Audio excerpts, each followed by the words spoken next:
শুভ সকাল বন্ধুরা, কেমন আছো সবাই? আশা করি সবাই অনেক ভালো আছো, সুস্থ আছো। সকালবেলা ঘুম থেকে উঠে মেয়েকে রেডি করিয়ে নিজে রেডি হয়ে এক ছুটে চলে গেলাম মেয়ের স্কুলে। হ্যাঁ, কারণ ওর স্কুল রয়েছে, তো স্কুলে চলে গেলাম। তারপরে স্কুল থেকে ওকে দিয়ে এসে মাঝে মাঝে না এত পরিমাণে ঘুম পায়, অনেক সকালবেলা উঠতে হয় তো। এবার ওকে রেডি করাতে করাতে আমি মানে ঝিমাই, মানে যথারীতি ঝিমিয়ে ঝিমিয়ে আমি সব কাজ করি। ওকে রেডি করি ঝিমিয়ে ঝিমিয়ে, এদিকে ও তো ঘুমাচ্ছে, মানে ও তো উঠতেই চায় না কিছুতে। মানে কিভাবে যে নিজে ম্যানেজ করি সবকিছু। এমনও সময় গেছে যে টোটোতে করে ধরো ওকে দিয়ে আসছি, এত ঘুম পাচ্ছে টোটোর মধ্যে ঝিমিয়ে পড়ছি। আগে না মানে দেখতাম যে ট্রেনের বাসে অনেক লোকে ঝিমায়, মানে তখন বুঝতে পারতাম না। তখন ব্যাপারটা একটু হাসির হাসির লাগতো, মানে অনেক ছোটবেলায়, সেটা অনেক ছোটবেলার কথা। যখন বড় হলাম নিজের মধ্যে এই জিনিসটা আস্তে আস্তে আসলো যে খুব ক্লান্ত হলে তবেই কিন্তু মানুষের মধ্যে এই জিনিসটা আসে। হয়তো তুমি ঠিক করে ঘুমাতে পারছো না কাজের প্রেশারে, হয়তো তুমি খুব টেনশানে রয়েছো, খুব চাপে রয়েছো, তখন না মানুষের এই জিনিসটা হয়। তো এখন আমি ট্রেনের মধ্যে কেউ যদি ঘুমিয়ে পড়ে, এখন আর আমার হাসি পায় না। কেন বলো তো?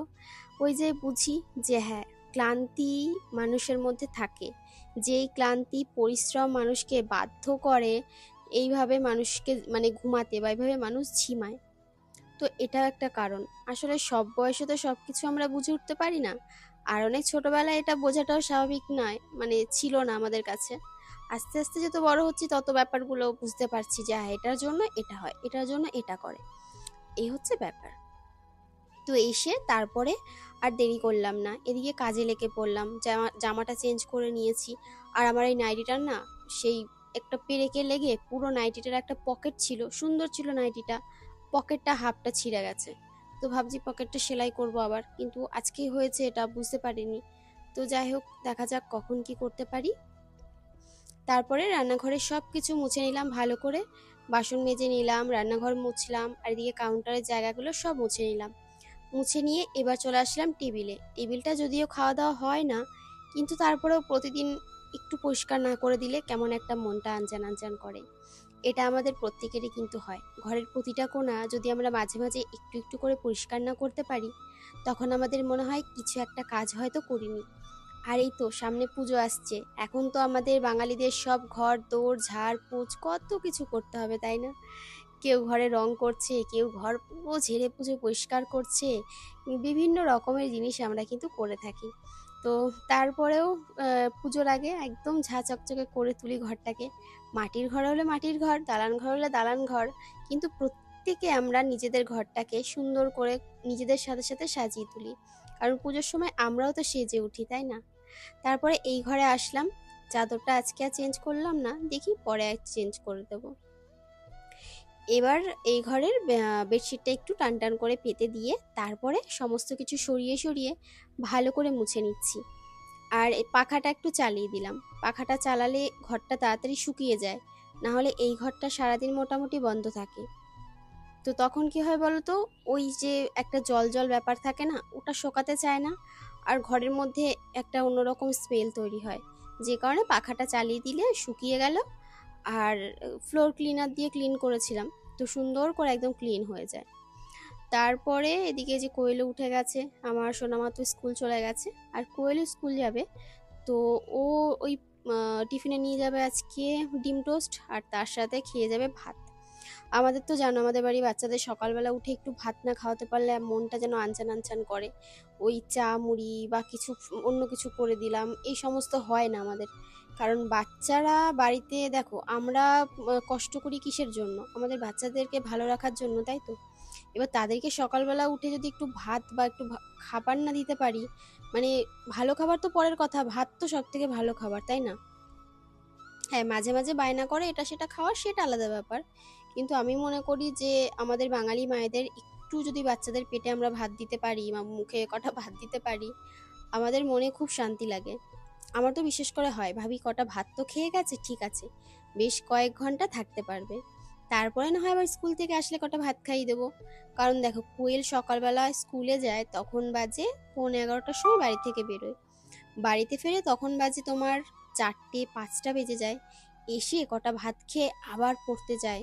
এবার বেচারি সারাদিনের টিফিনের দরকার তার। তার থেকে বড় কথা, তাকে সকালবেলা কিছু ভারী খাবার খেয়ে যেতে হবে, যাতে সারাটা দিন পেটে থাকে। তারপরে একটু টিফিন খেলো, একটু জল খেলো, ঠিক আছে। তো যে কারণে ওকে তো ভাত দিতেই হবে। তো আলু সেদ্ধ ভাত একটু ঘি দিয়ে বা অন্য কিছু সেদ্ধ দিয়ে একটু ফেনা ফেনা ভাত, তো এইটা বেস্ট আমার মনে হয়। যাই হোক, এই তো গেল খাওয়া দাওয়ার ভাতের গল্প।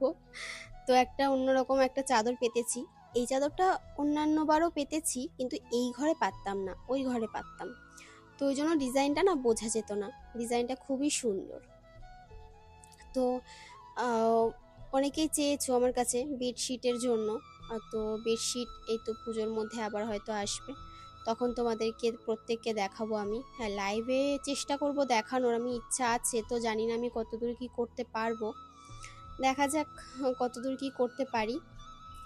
আর এবার নিচে আসলাম জলের বোতলগুলো হাতে নিয়ে জল ভরবো বলে। নিচে এসে দেখছি নিচের খুব খারাপ অবস্থা, ঘর ঝাঁট পড়েনি। এখন বাজে প্রায় কটা বাজে আমার টাইমটা ঠিক মনে নেই, তবে বেশ সকাল। তো মা হয়তো ওই বাড়িতে গেছে, কারণ আমাদের ওই বাড়ির পুচকুটার না একটু শরীরটা খারাপ হয়েছে, একটু জ্বর হয়েছে। তো যাই হোক, এদিকে কোয়েলও তো স্কুল যাবে বলে রেডি হচ্ছে, ওই জন্য ঘরদোর ঝাড়পোছ পড়েনি, মাও ঝাড় দিতে পারেনি। ঘরদোর ঝাড় দিয়ে তাড়াহুড়ো করে দুটো ঘর আর বারান্দা, তো বেশিক্ষণ সময় লাগে না, 5 মিনিটে হয়ে গেছে আমার। তো এদিকে জল ভরতে একটা একটা করে বোতল ভরছি, আর একটু একটু করে গিয়ে ঘর মুছছি। ঘরটরগুলো মুছে দিয়ে, সিঁড়ি মুছে দিয়ে, নিচে ওপর আমার সব পরিষ্কার। চলে আসলাম চেঞ্জ করে রান্নাঘরে রান্না করতে। ও চেঞ্জ তো আগেই করেছিলাম আমাদের ওপরের ঘরদোরগুলো মুছে। আর আজকে রান্না করবো এই যে কলমি শাক।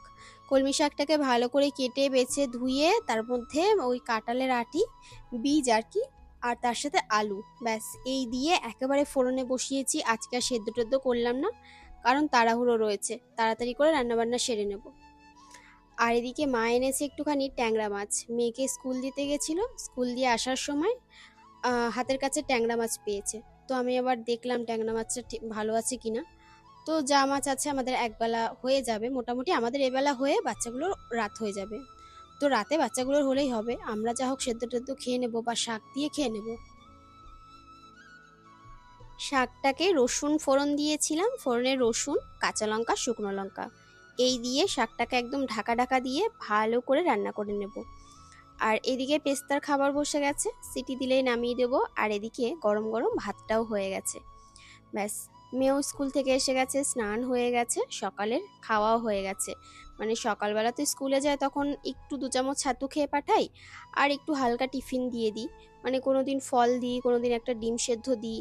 তো এইরকম আর কি, চেষ্টা করি কোনো দিন ড্রাই ফ্রুটস দিয়ে দিই, চেষ্টা করি একটু হেলদি খাবার দিতে, কারণ হাবিজাবি না দেওয়াই ভালো। এবার যদি কোনো দিন বায়না করে মা আমাকে একটুখানি চাউমিন করে দিও না, ফ্রেন্ডের সাথে মিলে খাবো, তো ফ্রেন্ডরাও যেরকম নিয়ে যায়, ওরও ইচ্ছা করে নিতে, আমি তখন একটু বানিয়ে দিই, কারণ একটু বাচ্চাদের মনের কথাও মাঝে মাঝে শুনতে হয়। আর দেখো এদিকে ট্যাংরা মাছটা ভাজা করে নিয়েছি, এত ফাটছিল তোমাদেরকে আর দেখাতে পারলাম না। তারপরে এখানে বরবটি আর আলু, কালো জিরে, কাঁচা লঙ্কা ফোড়ন দিয়ে বসিয়ে দিয়েছি, ব্যাস একদম পাতলা করে। এর মধ্যে কোনো মশলা এক্সট্রা যাবে না, শুধু যাবে ভাজা জিরে গুঁড়ো। জিরেটা অবশ্য শুকনো খোলায় ভেজে নিয়েছিলাম আগে। এবার শিলের মধ্যে জিরেটাকে ভালো করে গুঁড়ো করে নিচ্ছি। এখন দেব না, একটু ফুটে নিক, সেদ্ধ হোক তারপরে। তো দেখো এখানে এবার ঝোলটা ফুটে গেছে, আর সবজিগুলো সেদ্ধ হয়ে গেছে। তো এবার এর মধ্যে মাছটা দিয়ে দিচ্ছি। আর ট্যাংরা মাছগুলো একদম জ্যান্তও ছিল, আর ডিমও ছিল প্রত্যেকটা মাছের মধ্যে। আর দেখো একদম হালকা রান্না, এইরকম রান্না আমার মা করতো, ভীষণ টেস্টি হতো। আর আজকে সেরকম মাছের ঝোলটা ভালো হয়েছিল। তো এবার এই যে শিল টিলগুলো ধুয়ে নিচ্ছি, আর এখানে মাছের ঝোলটা প্রায় হয়ে গেছে। তো মাছের ঝোলটা নামাবো, তো 2-4টে করে বাসন পড়ছিল, সেগুলোকেই ভাবলাম একটু তাড়াহুড়ো করে মেজে নিই।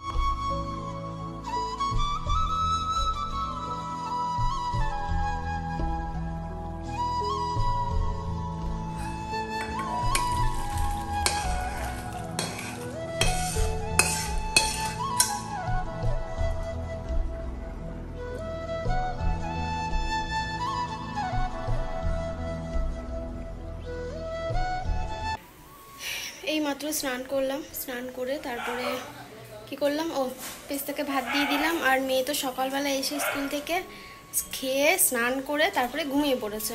তো বিকেলে উঠলে তারপরে ঠিক আছে পেস্তা, বিকেলে নয় একটু পরে আমরা খেয়ে নিই, তারপরে 3টে সাড়ে 3টে নাগাদ উঠিয়ে দেবো।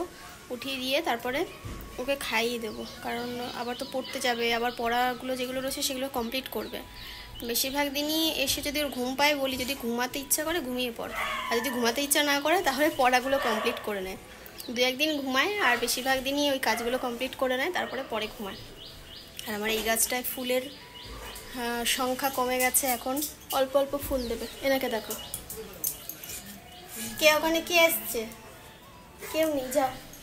এখন ভাত খাবো আমি আর উজ্জ্বল। বললো খিদে পেয়েছে, আগে খাবারটা দিয়ে নাও। বিকেলে আবার লাইভ রয়েছে, কালকে রাতে আমি এডিট করে ঘুমাতে পারিনি, এখন আবার এডিট করতে হবে। মানে 1 ঘন্টার মধ্যে আমাকে 2টো ভিডিও এডিট করতে হবে, ভয়েস দিতে হবে, তারপরে ভিডিওটা ছাড়তে হবে। ভাবো ভাবো ভাবো। অ্যাকচুয়ালি কী বলো তো, একটা জিনিস দেখবে, কাজের মধ্যে যখন থাকবে না তখন পুরো মাইন্ডটাই তোমার অন্যরকম লাগবে। সারাদিন কাজের মধ্যে যদি নিজেকে ব্যস্ত রাখতে পারো, পারিপার্শ্বিক কোনো চাপ বলো, কোনো টেনশন বলো তোমার মাথার মধ্যে আসবে না, বা মনের মধ্যে কোনো খারাপ চিন্তা, কোনো কুটকাচালি, কোনো কিছুই মাথার মধ্যে আসবে না। শুধু তোমাকে ভাবতে হবে, কাজে ফোকাস দিতে হবে যে আমার কাজ। তারপর গান হচ্ছে।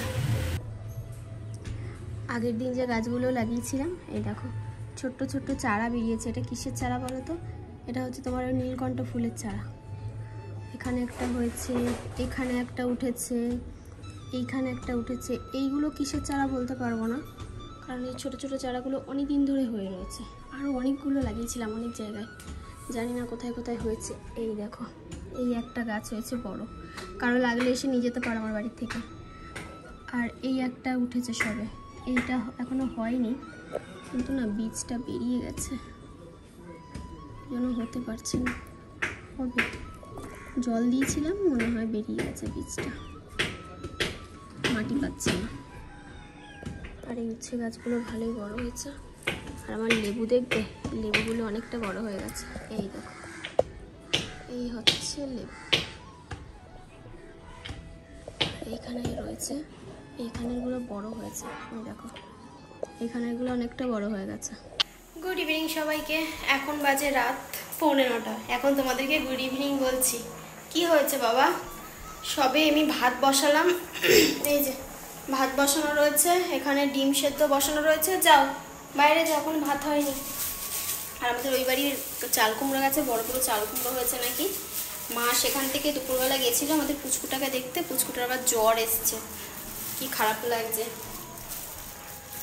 বাচ্চা মানুষের জ্বর আসলে না, এই দেখো এত বড় একটা চাল কুমড়ো আমাদের ওই বাড়ির গাছে হয়েছে। ভাবো, তার মানে আমি দেবো না, ওটাকে খেতে এসছে। সব কিছু যেন খাওয়া যায়, ওই যে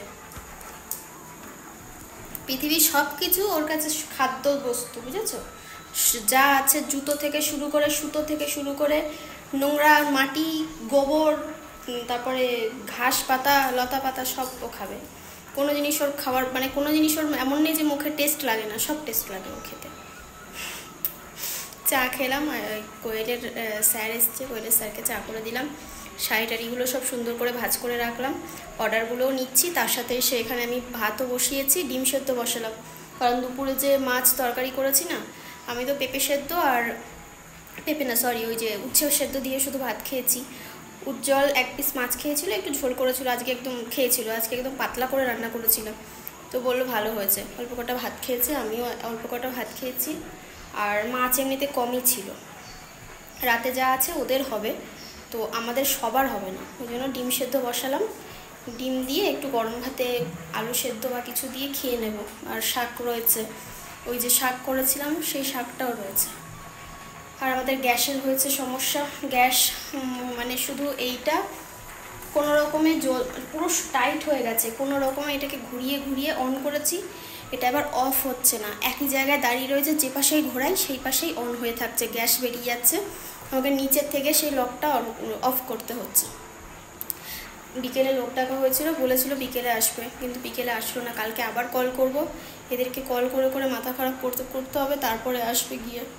এবার রান্না না করতে পারলে ঠিকঠাকভাবে বলো তো কত প্রবলেম হয়, গ্যাসের যদি সমস্যা হয়, ভয়ও লাগে। এদিকে ভাত হয়ে গেছে, চলো ভাতটাকে নামিয়ে নিই। মা গেছে মেয়েকে নিয়ে পড়তে, চলে আসার টাইম হয়ে গেছে, 9:30 পৌনে 10টার মধ্যে ঢুকে পড়বে। আমার আবার প্যাকিং আছে, এখন গিয়ে ভাতটা নামিয়ে প্যাকিংটা কমপ্লিট করব, তারপরে রাতে গিয়ে এডিট করব। কমপ্লিট করলাম, প্যাকিং কমপ্লিট করলাম, ভাবলাম তোমাদের সাথে একটু কথা বলে ভিডিওটা মানে অফ করি। কয়েকটা কথা তোমাদেরকে বলার আছে। আগের দিনের ভিডিওটা যেটা দিয়েছিলাম মন্দিরা বৈশাখীর ওদের ম্যারেজ অ্যানিভার্সারি নিয়ে 2 বছরের, তো সেই সম্পর্কে অনেকে অনেক রকমভাবে বলেছো। হ্যাঁ, প্রচুর মানুষ খুব ভালো কমেন্ট করেছো, আবার কয়েকজন খুবই বাজেভাবে কমেন্ট করেছো। তো আমার মনে হয় কমেন্টটা এতটাও খারাপ হওয়া উচিত নয় যে আর একটা মানুষের কষ্ট হয় বা সে দেখে কষ্ট পায়। আমার যেটা মনে হয়, দেখো ওরা তো আমাদের কোনো ক্ষতি করছে না, ওরা ওদের মতো ওদের লাইফে যদি হ্যাপি থাকে, দুজন মানুষ থাকছে তাদের মতো, এই বিষয়ে আমার কোনো কমেন্ট করার নেই, আমার কিছু বলার নেই। আমাকে ভালোবেসে ডেকেছিল, আমি ভালোবেসে গেছি। সেখানে আমি যাদের চিনতে পেরেছি, যাদের আমার তাদের সাথে আমি কথা বলেছি, গল্প করেছি, কিছুক্ষণ সময় কাটিয়েছি ওখানে। আর মন্দিরা বৈশাখী খুব খুশি হয়েছিল আমরা ওখানে গেছিলাম বলে, তো আমিও বলে এসেছি ওদেরকে আমাদের বাড়িতে আসতে। আর যেটা বলবো যে বৈশাখীর মা মানে মাসিমা ভীষণ ভালো মনের মানুষ ছিল। যতক্ষণ আমরা ওখানে খাচ্ছিলাম, তো যখন গেছিলাম তখন থেকে আমাদের সাথে গল্প করছিল, যখন খাচ্ছিলাম ততক্ষণ আমাদের পাশে বসেছিল, খুব মিশুকে খুব সুন্দরভাবে কথা বলছিল, মানে আমার শাশুড়ির মতন খুব ভালোভাবে কথা বলছিল। তো এটাই আমার মনে হয় যে এমনও কিছু বলা উচিত নয় কমেন্ট করতে করতে যে আর একটা মানুষকে আমি অত্যন্ত নিচে নামিয়ে দিই। আমার মনে হয় না যে আমি সেখানে গিয়ে কোনো অন্যায় করে ফেলেছি। তোমরা আমাকে যেভাবে বলছো যে আমি সেখানে গিয়ে অনেক বড় ভুল করে ফেলেছি, কেউ তো এটা কমেন্ট করছো যে তুমি তোমার মেয়েকে কি জবাব দেবে, মানে আমি আমার মেয়েকে কি জবাব দেবো সেটা তুমি আমাকে জিজ্ঞাসা করছো। এখানে একটা বাচ্চাকে না টানলেই নয়। সিরিয়াসলি আমি সত্যি বুঝে পারি না, মানে কি বলবো। সেখানে গেছি, তারা তাদের মতো একটা লাইফ কাটাচ্ছে, তারা তাদের একটা ভালো দিন সেলিব্রেট করছে, সেখানে আমাদেরকে ইনভাইট করেছে, আমরা সেইভাবে গেছি। এক্সট্রা কিছু আমার সেখানে জানারও নেই, সেখান থেকে কিছু পাওয়ারও নেই। আর সত্যি কথা বলতে গেলে প্রত্যেকটা মানুষের লাইফের পেছনে না একটা খুব কষ্ট লুকিয়ে থাকে। তো আমি একটা টাইমে ওদের কয়েকটা ব্লগ দেখেছি। হ্যাঁ, সময়ের অভাবে দেখতে পাই না, এখন তো দেখাই হয় না, কারোরই ভিডিও দেখতে পারি না, কারণ নিজের বিজনেস, নিজের সারাদিন অর্ডার নিতে হয়, তারপরে ঘর বাড়ি সামলাতে হয়, সংসার সামলাতে হয়, সবই তো তোমরা জানো, বলো আমার দিকটা। সব কিছু সামলে আমি আর কারো ভিডিও দেখার সময় পাই না। ইভেন আমি আমার ননদদের ভিডিও দেখবো যে সেটাও আমি দেখতে পাই না। আগে তো দেখলে সবার আগে বর্দি ছোটদি ভিডিও দেখতাম, সেটাও আমি এখন দেখতে পাই না। তো অন্য কেউ তো পরের কথা, কারো ভিডিও দেখার সময় পাই না। তো সেই জায়গা থেকে এটাই বলার যে ঠিক হ্যাপি থাকুক সবাই, এটাই চাই, ভগবানের কাছে প্রার্থনা করি। আর আমি বলবো অন্যের খুশিতে একটু খুশি হওয়ার চেষ্টা করো, কারণ দেখবে অন্যের খুশিতে যখন খুশি হবে না, তখন তোমার জীবনটাই বদলে যাবে। যদি অন্যের খুশি থেকে 5টা প্রশ্ন করো সেখানে, বা 5টা খারাপ কমেন্ট গালিগালাজ করে আসো, সেটা না কোথাও না কোথাও থেকে একটা সময় না ভগবান ঠিক দেখে, সব কিছু রিটার্ন দেয় তিনি। আমি যেটা জানি, চোখের জলের মূল্যও তিনি যেরকম দেয়, তেমন হাসি হয়ে ফিরিয়ে দেয়, সেরকম তিনি কাউকে কোনো খারাপ কিছু বললে বা কারোর খারাপ করলে সেটাও কিন্তু রিটার্ন করে। সব কিছুই ভগবানের ওপর। তো ভগবান যাকে যার জন্য যেটুকুনি দিয়েছে, যাকে যার জন্য বানিয়েছে, যেভাবে যাকে ভালো রেখেছে, সবথেকে বড় কথা যে যেরকমভাবে ভালো আছে সে সেরকমভাবেই ভালো থাক। তো এর থেকে আমার আর কিছুই বেশি বলার নেই। কি বলবো বলো, আমার এখানে কোনোই কমেন্ট করার নেই, শুধু এটুকুনি বলবো, যেখানে যাই কমেন্ট করো না কেন একটু বুঝে শুনে একটু ভালো করে যদি বলো না, তাহলে দেখবে সেই মানুষগুলোর খারাপ লাগে না। আমার নিজেরই খারাপ লাগছিল বেশ কিছু কমেন্ট দেখে, তো সত্যি কিছু বলার নেই, মানে আমি বাকরুদ্ধ। চলো সবাই ভালো থেকো, আজকে ভিডিওটা এখানে এন্ড করছি, আবার দেখা হচ্ছে নেক্সট ব্লগে। টাটা।